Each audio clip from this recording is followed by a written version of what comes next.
Hai semuanya, balik lagi bareng aku, Reta Pramesti.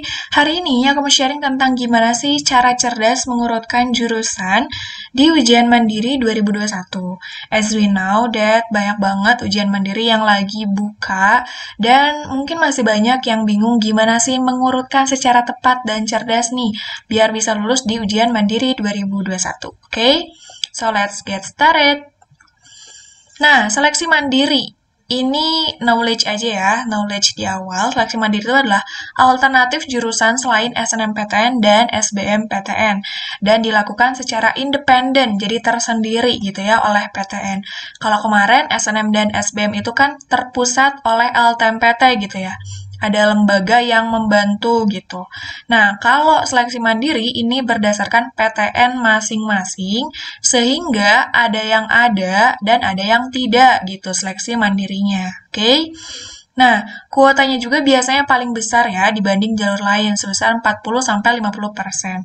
Dan setiap PTN tuh punya penilaian seleksi berbeda-beda. Maksudnya ada yang lewat jalur UTBK, jalur raport, jalur ujian tulis, seperti itu. Jadi beda-beda. Dan biaya daftarnya juga beda-beda ya. Program studi yang dibukanya pun berbeda pula. Jadi, mau nggak mau, teman-teman harus cek di websitenya masing-masing, karena biasanya selalu ada update per kurun waktu tertentu dan biar nggak ketinggalan informasinya. Oke? Nah, jadi di sini setidaknya ada 4 cara cerdas mengurutkan jurusan di ujian mandiri. Yang pertama, ketahui minat diri. Yang kedua, cari tahu akreditasi jurusan. Yang ketiga, sesuaikan penilaian seleksi ujian mandiri. Dan yang keempat, cari tahu tingkat kesulitan masuk atau keketatan. Oke? Nah, sekarang aku mau coba kupas satu per satu. Pertama adalah ketahui minat diri. Nah, minat diri ini adalah apa yang kita suka gitu, apa yang benar-benar menjadi tujuan kita ke depannya gitu. Kalau misalnya kita memilih hal tersebut tuh kita enjoy. Nah, jadi harus tahu gitu minat dirinya. Memilih jurusan yang sesuai dengan minat dan bakat akan membuat lebih bersemangat. Dan ini udah work banget di aku. Aku suka hitungan, aku suka yang berhubungan dengan accounting, ekonomi, akhirnya masuk jurusan akuntansi, dan ya, pada saat lulus juga aku bisa gitu untuk mendapatkan jurusan yang sesuai dengan minat aku, dan bahkan sekarang aku lagi ngelanjutin S2 gitu di salah satu PTN, dan memang tujuan akhir aku adalah menjadi seorang akademisi. Nah, seperti itu. Jadi, teman-teman kalau bisa punya strategi jangka panjang gitu ya, terhadap jurusan yang ingin dipilih. Menikmati proses dan tentu saja hasilnya akan dicapai lebih optimal. Itu benar banget. Kalau misalnya sesuai dengan minat, tentunya akan puas aja gitu nanti ngejalaninnya. Tapi kalau misalnya nggak seret, nanti juga bakal berat ngejalaninnya. Oke, minat diri juga bakal berhubungan dengan prioritas dalam relevansi jurusan as a passion. Jadi, misalnya ada dua pilihan, usahakan pilihan pertama adalah pilihan yang lebih prioritas dibandingkan pilihan dua ya. Jadi yang pengen bener-bener kamu masukin gitu, mau masukin dibandingkan pilihan dua. Nah, selain itu juga, selain minat diri ya, cari tahu juga nih, segala hal tentang jurusan yang pengen kamu pilih. Misalnya, program studi itu tuh mempelajari apa, bakal gimana nih setiap semesternya, lalu gimana ya prospek karir ke depannya, apakah sesuai dengan apa yang aku minati, kompetensi lulusannya kayak gimana, lulusannya itu banyak ditempatin di mana, dalam kebutuhan industri. Karena itu bakal bener-bener relate gitu sama apa yang akan kita dapatkan di masa depan. Misalnya kita masuk ke jurusan tersebut ya. Jangan ya udahlah, yang penting masuk dulu gitu. Ya jangan kayak gitu. Kita juga harus cari tahu dulu gitu ya informasi penting tentang jurusan tersebut. Oke? Berarti itu yang pertama, minat diri. Yang kedua, cari tahu akreditasi jurusan. Akreditasi jurusan ini bisa jadi untuk akreditasi perguruan tingginya, akreditasi fakultasnya, atau akreditasi jurusannya. Oke, jadi akreditasi itu apa? Standar ukuran tentang mutu pendidikan. Biasanya ini udah ada penilaian sakleknya gitu ya.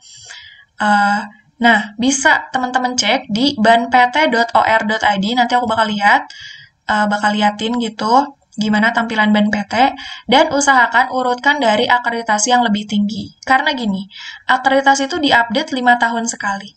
Jadi, ketika yang mutunya lebih tinggi, ya tentunya harus kita prioritaskan. Berarti mutunya lebih tinggi gitu daripada yang misalnya B gitu. Jadi misalnya yang A urutin dibanding yang B. Jangan kebalik B lalu A gitu ya. Nah, tentunya tadi disesuaikan juga dengan minat diri.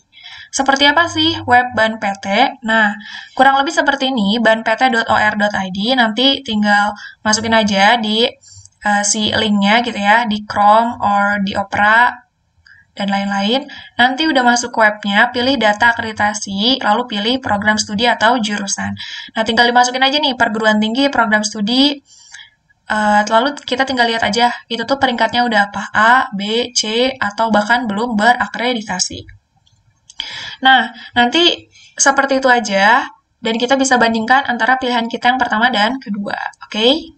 Tapi nggak saklek tentang akreditasi aja ya, mengurutkan jurusan, ini ada poin selanjutnya. Oke, yang ketiga ini yang paling penting, sesuaikan penilaian ujian mandiri. Karena ujian mandiri itu beda-beda ya. Ada yang pakai raport plus prestasi akademik aja, ada yang pakai UTBK plus akademik, ada yang purely UTBK, dan ada juga yang ujian. Oke, nah aku pengen kupas satu persatu. Yang pertama yang raport plus prestasi akademik. Berarti ini nggak akan jauh-jauh beda penilaiannya sama SNMPTN ya.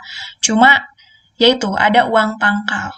Oke, itu yang benar-benar memang membedakan gitu ya antara jalur SNM-SBM dan Mandiri. Itu ada uang pangkal.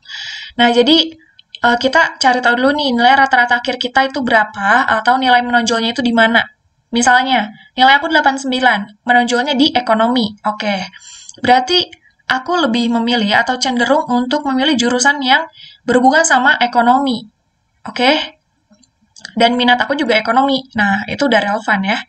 Dan kalau bisa, kumpulin prestasi sebaik-baiknya jika ada dalam 3 tahun terakhir ya. Karena itu pasti akan membantu dalam proses penilaian. Cari tahu nih nilai yang lulus masuk ke PTN tersebut. Tahun sebelumnya misal 2020 ya, biar nggak jauh-jauh nih si spare-nya. Ataupun teman-teman kamu yang lulus di jalur SNMPTN atau jalur undangan lain gitu untuk masuk ke PTN tersebut nilainya berapa. Itu pasti nggak akan jauh beda gitu. Walaupun nanti persaingannya berbeda orang, berbeda nilai, tapi gambarannya biasanya secara umum seperti itu ya. Misalnya, yang pengen banget masuk ke ekonomi UPI, itu tuh 84-85. Nah, terus nilai kita 84. Ya, seenggaknya gitu, masuk gitu ya ke kualifikasi nilai. Tapi belum tentu masuk kuota ya. Setidaknya di ranah nilainya masuk gitu. Oke? Lalu yang kedua, nilai UTBK. Nah, UTBK itu nanti kan keluarnya 14 Juni. Dan sekarang banyak mandiri yang bukanya itu dan ditutupnya itu sebelum 14 Juni. Nah, ini yang menjadi suatu hal yang benar-benar tantangan gitu ya, tantangan bagi kita. Gimana cara melihat nilai UTBK kita ya? Diprediksi. Ya ini gambling sih ya, sebenarnya kita nggak tahu juga benar atau enggak ya, tapi setidaknya kita bisa ngerasain lah, pas lagi UTBK kita tuh bisa nggak ngerjainnya. Kalau bisa, ya semoga aman nilainya gitu. Tapi kalau nggak bisa, itu dia, coba cari jalur lain yang sekiranya memperbesar peluang kamu.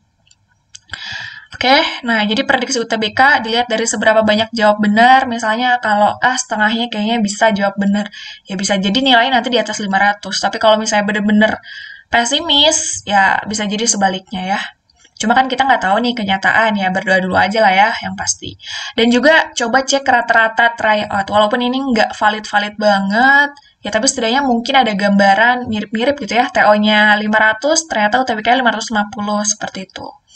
Dan juga cari tahu nilai lulus masuk ke jurusan di SBMPTN atau seleksi mandirinya gitu ya. Nanti aku bakal kasih tahu dari mana kita dapatnya. Lalu ujian. Kalau ujian tentu saja persiapkan sebaik mungkin ya. Kalau bisa sih memang belajar gitu. Karena soal-soal di ujian mandiri tuh tidak semudah yang dibayangkan. Jadi bahkan lebih sulit gitu daripada UTBK. Oke? Jadi jangan menyepelekan. Biasanya kalau ujian mandiri purely berarti bobotnya juga pasti lebih tinggi di ujian. Nah, ini sumber-sumber referensi untuk mendapatkan nilai-nilai tadi. Misalnya raport kakak kelas atau teman yang lolos, ya cari tahu gitu ya, jangan males-malesan, harus cari tahu. Dan aku juga udah pernah bahas, bahkan sampai 8-9 par gitu ya, coba dicek aja. Lalu untuk nilai UTBK, data UTBK tahun lalu dan 2019 yang bisa dijadikan gambaran. Ini aku pernah nih untuk survei sekitar berapa ratus orang gitu ya, ada yang masukin nilainya, dan aku nggak tahu ini valid apa enggak, setidaknya ini bisa menjadikan gambaran kamu ya. Dan ini adalah nilai-nilai yang lolos di SBMPTN 2019. Kalau ini yang 2020, oke? Jadi coba cek di bit.ly/data.utbk rp21. Nah, yang keempat adalah keketatan. Keketatan ini adalah tingkat persaingan dari jumlah yang mendaftar dan kuota di jurusan tersebut. Tentunya keketatan bakal berubah-ubah setiap tahun. Namun, lagi-lagi bisa menjadikan gambaran gitu ya. Keketatan di setiap tahun gitu, ataupun yang tahun sebelumnya, karena nggak akan beda jauh gitu. Kuota misal tahun sebelumnya ada 60, kuota tahun ini ya paling nggak akan jauh, paling naik beberapa atau turun beberapa gitu, atau bahkan tetap. Oke, nah jadi urutkannya nanti dari persentase terkecil ke terbesar, karena setiap persentasenya itu akan menggambarkan daya saingnya. Semakin kecil persentasenya berarti semakin ketat, karena misalnya kuotanya kecil tapi peminatnya juga banyak gitu, nah itu kan berarti semakin ketat ya. Pun kebalikannya, semakin besar persentasenya maka kurang ketat gitu. Oke, nah misalnya kamu bisa cek di web gitu ya, di Google, Animo Undip atau daya saing, pokoknya yang berhubungan sama daya tampung dan peminat. Oke, tiap web PTN beda-beda sih istilahnya. Nah, misalnya di sini ya, langsung aja ke applicable-nya. Contoh pengurutan jurusan. Misalnya ada seseorang yang pengen milih Undip. Undip kan pakai UTBK plus raport gitu ya. Itu yang terakhir sih aku dapat infonya. Nah, terus dia tuh pengen masuk ke teknik sipil sama teknik komputer. Dia bingung ngurutinnya gimana gitu ya. Dua-duanya kan kayaknya tuh sama-sama ketat nih, susah gitu ya. Terus dia tuh ngumpulin data dia, raportnya 85, UTBK-nya misalnya prediksinya gitu ya. Sekitar 640 karena TO-nya sekitar 600-an. Terus juga berdasarkan keyakinan dia menjawab pada saat UTBK. Nah, terus dia itu mencari nih daya tampung sama pendaftar di webnya Undip, di Animo Undip tadi. Akhirnya dia ketemu S1 Teknik Sipil 60 pendaftar 2248. Lalu S1 Teknik Komputer 52 pendaftar 934. Nah, terus keketatannya dia hitung. Daya tampung dibagi pendaftar dikali 100%, jadinya 2,67% untuk teknik sipil, untuk yang teknik komputer 5,57%. Nah, berarti secara keketatan itu sebaiknya teknik sipil dulu baru teknik komputer. Nah, selanjutnya dia cari nih nilai UTBK lolos ke teknik sipil. Nah, dari data ternyata terendahnya itu 638, maksimalnya 712. Lalu untuk teknik komputer 614, maksimalnya 696. Ya, jadi di sekitar 630 sampai 650. Ya udah, dia ngerasa yakin aja gitu ya dengan pilihan dia mengurutkan jurusannya teknik sipil dan teknik komputer. Nah, di sini alternatif lain dari aku adalah karena dia pengen berkarir di bidang konstruksi dan ya berhubungan dengan sistem engineer. Ini dua hal yang berbeda ya sebenarnya. Jadi alternatif lainnya, kalau misalnya mau mengganti pilihan, bisa juga ke S1 Arsitektur atau S1 PWK ya. Dan disesuaikan juga keketatan dan juga nilai rataan masuknya. Nah, selain itu yang nggak boleh dilupakan juga adalah akreditasi. Biar kita tahu nih mutu jurusannya itu sebenarnya tuh di mana gitu letaknya. Dan ternyata kenyataannya nih teknik sipil tuh di 2015 sampai 2020 akreditasinya itu udah A gitu ya. Sedangkan untuk teknik komputer, sistem komputer, itu tuh akreditasinya masih B. Nah, berarti gimana kesimpulannya? Benar banget ya, pilihan dia itu adalah teknik sipil dan teknik komputer. Udah seperti itu, kamu bisa untuk apply cara ini ya. Oke, udah aja segitu informasi dari aku. Ada quotes nih dari Michael Jordan yang bener-bener nyes gitu ya ke aku juga. Some people want it to happen, some wish it would happen, others make it happen. Nah, ini nih yang ngebedain orang yang cuma pengen sama orang yang bener-bener pengen. Kalau yang cuma pengen tuh cuma berharap doang. Ya udah aku pengen ke sana. Aku pengen masuk Undip. Ya udah mau nggak mau Undip gitu ya. Tapi udah cuma berharap doang. Nah, tapi orang yang lebih memiliki nilai itu adalah ketika dia membuatnya terjadi gitu. Jadi selain dia berharap juga berusaha semaksimal mungkin mengeluarkan semua potensinya gitu untuk masuk ke jurusan yang dia inginkan. Oke? Jadi semoga kamu di bagian others make it happen. Nah, so gitu aja dari aku. Semoga bermanfaat. Dan semoga bisa menjadikan gambaran kamu dalam memilih jurusan di ujian mandiri ya. Jangan lupa buat follow IG aku, ada TikTok juga, YouTube-nya juga. Jangan sampai kelupaan di subscribe di @retapramesti dan juga platform aku nih di @mentorluskampus. Thank you for watching. Jangan lupa untuk nonton video selanjutnya ya. Kalau misalnya any feedback, feel free to comment aja. Thank you and bye-bye!